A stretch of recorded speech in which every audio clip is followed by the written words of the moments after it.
Welcome to News Today with Universal Parks News Today. I'm Eric Morton, and here is the news for March 25th, 2021. California Governor Gavin Newsom announced over Twitter that vaccine eligibility in California is expanding. Adults over the age of 50 can make their appointments starting on April 1st. On April 15th, appointments will open for all adults over the age of 16. Californians may register at myturn.ca.gov. Learn more about California's COVID-19 guidelines and data at covid19.ca.gov. Well, it looks like yet another attraction has removed any attempt at keeping guests physically distant from one another. We reported about this last week with E.T. Adventure and Transformers, the ride, the Bourne Stuntacular. Now there are more. The High in the Sky Seuss Trolley train ride was loading every row, and now you can add the amazing adventures of Spider-Man to the list. They are now loading every row and taking no real measures to keep guests distant while waiting to ride. Of course, this is one of the busiest weeks of the year, and Universal Studios theme parks have been so crowded that they've been regularly closing to capacity. It's understandable that the parks are trying to limit the attraction's wait times, but any attempt at keeping guests physically distant in the ride queue has just gone out the window. Guests wait for their ride vehicle in numbered rows. No dividers block guests who are forced to stand less than 1 foot from one another. Every row is utilized whenever possible, although like other rides, guests will not be sat in the same row with different parties. Parties of two will have 2 empty seats next to them. However, the rows in front and behind them will be filled by the next parties. It can be difficult to allow wait times to skyrocket by keeping rows open on ride vehicles, although looking at the cramped indoor queue definitely raises some eyebrows. This will be an interesting one to follow as we kind of sniff the finish line, hopefully, on this, and follow us for more information on this. We'll see how this goes. Who knows? They might even go back after spring break to some sort of caution. It might be spring break, but the Universal Orlando Resort is already building up the hype for the upcoming Halloween Horror Nights 30 at Universal Studios Florida.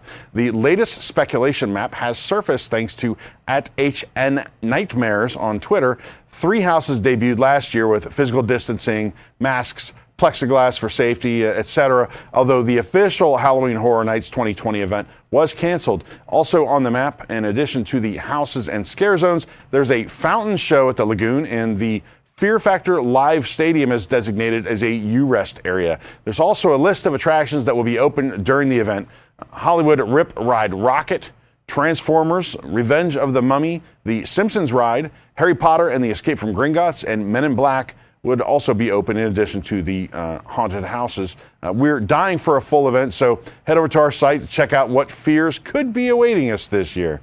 Keep your fingers crossed on that one.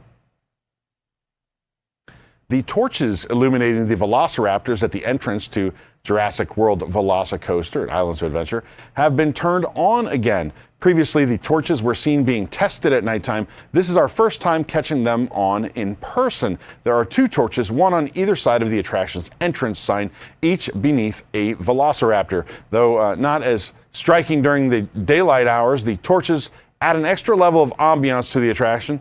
In addition to the torches at the entrance, another effect has been turned on. A mist or smoke effect is now wafting out of a building adjacent to the track. This effect may be turned on and off as testing continues at Jurassic World Velocicoaster for the next few months. We'll continue to follow it here. We reported earlier this month that the Jurassic Park Discovery Center was in the middle of a repainting project. Now the painting appears to be complete as a bright red Jurassic Park sign and freshly painted columns debut at Islands of Adventure. The lettering on this sign now matches that of the iconic Jurassic Park entrance in the films. The faded red is now incredibly bright and can be seen from across the water. The dingy yellow columns are now a red-brown to match the fossil wall in the middle of the sign. The Jurassic Park Discovery Center is home to interactive exhibits where guests can unearth the mysteries of Earth's prehistoric past. While the exhibits are temporarily closed, the building remains open as an annual pass holder lounge for those dining at Burger Digs. We spotted some new lockers at the Jurassic Park Discovery Center, which will serve guests riding the brand new coaster. These digital lockers utilize the guest park tickets to open. We have also heard that additional lockers may be installed closer to the end of the queue of Velocicoaster for ease of access for guests getting off the attraction. This seems likely as this is not a large amount of lockers. These are also fairly large, so we suspect these are the paying kind of locker for bigger items, while the free lockers will be closer to the ride. The location of the locker takes the place of the former dinosaur-themed play area, which remained walled off until just now. While construction continues on the new Universal Studios store and Universal Resorts City Walk, more and more props are being added to the current store as it slowly transforms into the Universal Legacy Store, which we now know is the store's official name. Among the most recent new arrivals is an old friend. E.T. is ready for trick-or-treating with his ghost costume and pumpkin basket. Big red shoes poke out from beneath the ghostly sheet. E.T. is surrounded by toys, including a light bright. Kids, look it up. Even more props have joined E.T., including the model ship here. Some fishing gear that you might find on the Orca in Jaws was staged there as well. There are now signs hanging throughout the store labeling each section like they might be in a film warehouse. While some sections are organized by genre, such as Western, others are organized by the type, like household. There's even a straightforward costumes section. Plants and tropical are two different shelves. Some of the props are labeled by time period, medieval and mid-century. One shelf has just lamps and is appropriately titled Lights/Lighting. One of the coolest things about the store were the new videos playing on the screens, which team members happened to be testing while we were looking around. The video displays shipping crates labeled Universal Legacy Store, which indicates that, well, that's going to be the store's official name, as we know. The shipping crates rotate and open, revealing different construction images and concept art pieces and props. Some of the video crates have stickers, such as the one for Earthquake. We caught a little bit of Back to the Future, the ride pre-show on here. Among the props and images were vintage Universal Studios Florida advertisements. The one above features Doc Brown, King Kong, and E.T. This vintage newspaper announces the park's official opening and has an article to the side about the now defunct Jaws ride. The original guide maps for Universal Studios Florida were pictured inside one crate. Unfortunately, the video was just testing at the time. We only got to watch it for a few minutes, but we ended up going back. Fast forward, and the Universal Studios Legacy Store, it opened with a big surprise. The store is packed to the brim with even more props than when we got our preview. Concept models, team member costumes, and much more stuff than before. There are displays dedicated to attractions old and new, with music from the attraction, from all those attractions playing in the background. The store is a love letter to the fans of the parks. Check out a full video tour of the store here on this channel. New signage was also added overnight to what is now the Universal Legacy Store. The Legacy is written in classic Hollywood font.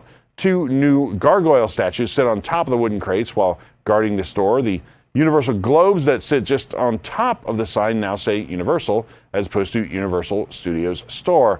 The wooden crates that comprise the presumed checkout area of the store are now stamped. Different crates receive stamps that say things like Hollywood, Scenic Department, and Props to help add to the classic Hollywood theme. The merchandise offerings in the store, while they focus more on classic Hollywood films such as Jaws and E.T. and Back to the Future. I can't believe I'm calling those classics now. I'm starting to feel very old. Some merchandise is still available from popular, more modern films like Shrek, although it's likely that a wider selection will be available at the new Universal Studios store when it opens. The new Legacy store continues to fill with classic Hollywood film props and Universal Studios memorabilia that allows us to reminisce on the park's history. And while the Universal Legacy store is slowly taking shape over there at Universal Studios, new signage has also been spotted at the future location of the new Universal Studios store. New Universal Studios store signage was also unveiled on the front and side of the store. Corner of the store is marked by a large rounded awning and now a brand new sign. Construction continues on the site of the new Universal Studios store. Blue siding is still being added on the exterior walls, which matches the concept art after all. The side of the store received a new sign as well. It sits above an additional entrance to the store, according to the artwork. Silver metal detailing give the building a very industrial look. The sign on the other side of the store really stands out against that blue background. The support for the awnings not yet covered in the silver detailing that we expect to see very soon. The front of the store has a rounded awning where the main sign can now be seen. The main entrance wraps around a corner next to Cinnabon. The store itself will be massive. That'll be coming very soon. On March 31st, Universal Studios Japan will celebrate its 20th anniversary. There's already a slew of merchandise on sale to celebrate properties that have graced the park during its first 20 years, including Back to the Future, Jaws, and Sesame Street. You can take a video tour here on our YouTube channel or head over to our site for more details, including pictures and prizes. For more information on these stories and more, head on over to universalparksnewstoday.com. If you're enjoying the show, be sure to like this video, subscribe to Universal Parks News Today on YouTube for more great content. Click that bell for notifications. Make sure to hit select all notifications so that you never miss an episode of News Today with Universal Parks News Today. For UPNT, this is Eric Morton saying the future is whatever you make it, so make it a good one.